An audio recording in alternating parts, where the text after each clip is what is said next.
चीज है, वो मजहब उसको उसकी इजाजत नहीं देता।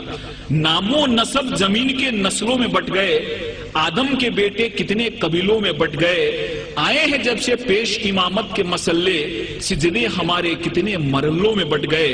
ये किस तरह से कौम को इल्जाम में गुम रही, जब रहनुमा ही कौम के फिरकों में बट गए। अगर रहनुमा ही फिरकों में बट गए और उन्होंने उस चीज को नहीं समझा, उसको मकसद को नहीं समझा, तो हम उस महान और उस ग्रेट रिलीजन को क्यों दोष दें जिन्होंने पूरी दुनिया में अमन को लाया।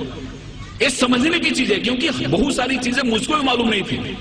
मेरे भी मन में बहुत सारे मिसअंडरस्टैंडिंग थे। जब मैंने इस्लाम को पढ़ा और इस्लाम जानने वालों से चर्चा की, तो मेरे मन में बहुत सारे जो मिसअंडरस्टैंडिंग थे वो मिसअंडरस्टैंडिंग दूर हो गए।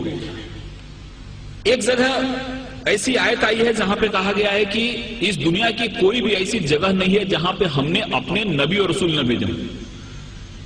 1,24,000 हमने अपने नबी रसूल दुनिया में भेजे, जिसमें से 25 का नाम कुरान में आया है। दुनिया की कोई भी ऐसी जगह नहीं है जहां पे हमने नबी रसूल न भेजे हो, और पूरी दुनिया जो है वो खुदा की बनाई हुई है। इसलिए खुदा के लिए एक शब्द यूज किया गया है। गॉड जो है, खुदा जो है वो रब्बुल आलमीन है, और प्रोफेट मोहम्मद जो है वो रहमतुल आलमीन है। खुदा हर एक के लिए, प्रोफेट मोहम्मद का जो संदेश है वो किसी एक व्यक्ति के लिए नहीं है, एक मुल्क के लिए नहीं है, एक इंसान के लिए, पूरी दुनिया के लिए, क्योंकि हर एक welfare of the whole humanity उस चीज में आती है। इसलिए इस चीज को जब हम समझते हैं, इस चीज को हम अपने जहन में लाते हैं, तो हमको ऐसा लगता है कि इस्लाम जो है, इस्लाम का जो मेन, जिसको हम गाभा मराठियों बोलें, इसेंस बोलें, हिंदी में सार बोलें, वो है कि इंसान एक कैसे बेहतर जिंदगी जी सकता है और खुदा के कैसे करीब जा सकता है। एक चीज हमारे इस्लाम में बताई गई है, और मुझे उम्मीद है कि इस तरह के कार्यक्रम से ये जो बात है लोग तक पहुंचेगी और इंसान एक अच्छा बेहतर इंसान बनेगा, और हर एक इंसान के मन में प्यार मोहब्बत की बात आएगी। कुरान में जिहाद जो शब्द है, लफ्ज है, केवल 41 टाइम आया है, लेकिन और जो चीजें हैं, कंपैशन की बात है, रहमत की बात है। आप कहीं भी देखो कुरान की शुरुआत होती है रहमत से, रहीम से शुरुआत होती है, और वो जो शब्द है रहमत शब्द, वो 325 बार आया हुआ है। रहमत शब्द जो है, कंपैशन शब्द जो है, वो 325 बार आया हुआ है, और जिहाद शब्द जो है वो 41 टाइम आया है, और वो भी जंग के अर्थ में नहीं आया है। जिहाद एक एफर्ट्स के रूप में आया है, एक कोशिश के रूप में आया है, और उसमें भी ऐसा कहा गया है कि जिहादे अकबर और जिहादे असगर। तलवार की लड़ाई बहुत छोटी लड़ाई है, जिसको उन्होंने जिहादे असगर कहा, और खुद से लड़ना जिहादे अकबर है।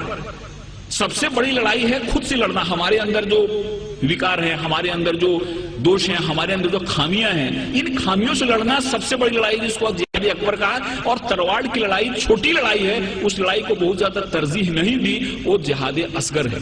इसलिए बहुत ऐसी चीजें हमारे सामने आती हैं जिन चीजों से ऐसा लगता है कि इस्लाम ने दुनिया को क्या दिया, लेकिन कुछ लोगों ने जानबूझ के इसको फैलाया, कुछ लोगों ने समझा इसको नहीं, कुछ लोगों ने समझाया नहीं। और मुझे उम्मीद है कि जिस हिसाब से इस्लामिक रिसर्च सेंटर ने इस्लाम को बड़े ही साइंटिफिक ढंग से सामने लाया है, उनकी किताबें भी जो निकली हैं, वो किताबें जब कोई आदमी पढ़ता है तो उसके मन में एक सही पिक्चर आता है। कहीं भी किसी के बारे में नफरत नहीं, कहीं भी किसी के बारे में मन में विद्वेष या दुश्मनी पैदा नहीं होती। इसलिए मैं खुदा से दुआ करता हूं कि उनका ये जो मकसद है वो कामयाब हो, हमारे हिंदुस्तान में, पूरी दुनिया में अमन फैले, कौमी एकता फैले, कौमी आहंगी फैले। और इस शब्दों के साथ मैं आपसे विदा लेता हूं कि मोहब्बत से करो आगाज तो अजनबी भी करीब आते हैं। मोहब्बत से करो आगाज तो अजनबी भी करीब आते हैं, और मोहब्बत है एक रूहानी मंजिल जहां फरिश्ते भी सर झुकाते हैं। खुदा हाफिज़। Spread the word, oh man. Spread the word of Islam.